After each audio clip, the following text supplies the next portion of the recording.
My name is Amaka Ezeani, born and raised in Enugu, Nigeria. I was the first daughter of a strict Catholic family, the kind where your future was already planned. Graduate, marry a good Igbo man, have children, and stay married till death. At 22, I met Obinna, my university sweetheart. Tall, fair, soft-spoken, with dreams of moving to Abuja and working in oil and gas. We dated all through UNN, but after graduation, life happened. He moved to Abuja for NYSC, and I was posted to Lagos. We promised to make it work. We lied. Then came Chuka, a businessman from Anambra. We met during a wedding in Onitsha. He was confident, ambitious, and didn't waste time.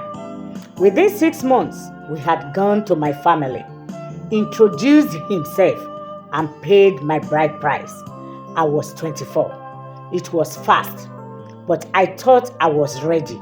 We got married traditionally, and I moved in with him to Asaba, where he was based.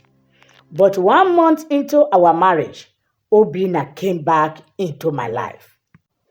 He was now in Lagos working with Shell.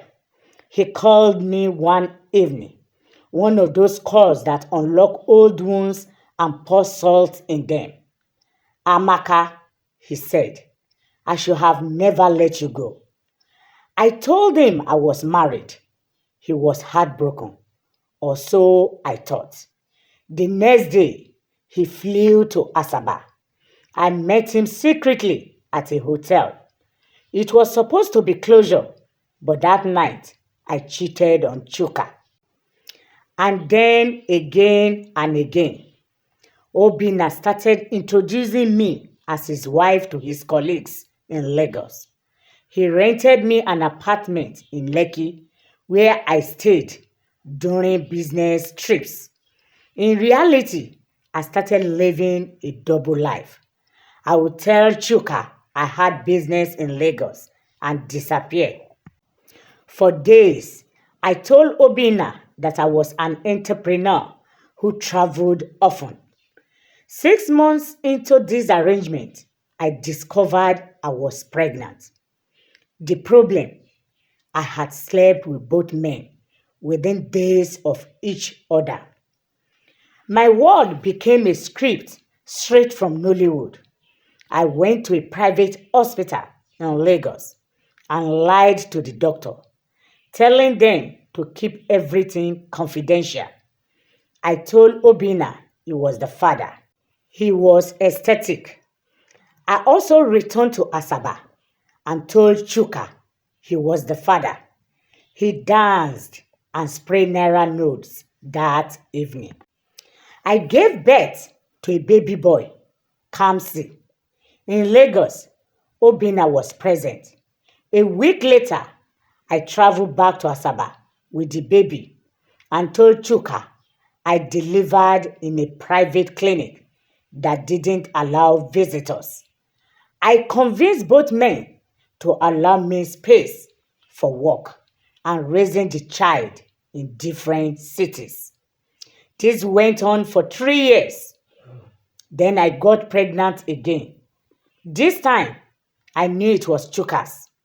I was staying longer in Asaba, and I had cut things off briefly with Obinna. I gave birth to a girl, Adaora.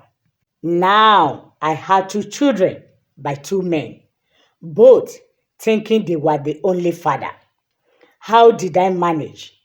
2 phones, 2 lives, fake documentation, lies so well practiced. Even I started believing them. I told both men that I didn't want the children posted online for spiritual protection.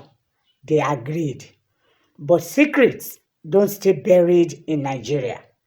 Not when you have aunties, neighbors, and nosy church members. In 2022, I attended a wedding in Lagos with Obina and Kamsi. A woman from Chuka's church, Mommy Ngozi, saw me. Ah, Amaka, you dey here? She screamed. I smiled awkwardly. Obina was right next to me. She added, how is your husband? The one that owns that electronic shop in Asaba. Obina stiffened. I laughed it off. Auntie, you must be confusing me. But the damage was done. Obina began asking questions. Meanwhile, Chuka found one of Kamsi's medical reports in my bag. It had the name of a Lagos hospital and Obina's surname. The day both men confronted me separately was the day my double life collapsed like a poorly built mansion. I confessed everything. There was no use lying anymore.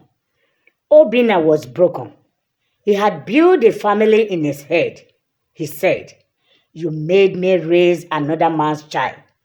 Chuka cried, you betrayed our marriage twice. Both men left me for months.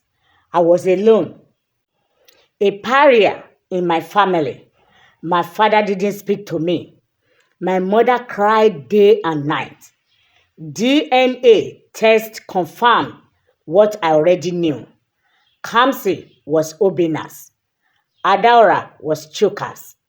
I begged them to remain in their children's life. Surprisingly, they both agreed. They loved their children, even if they didn't love me anymore.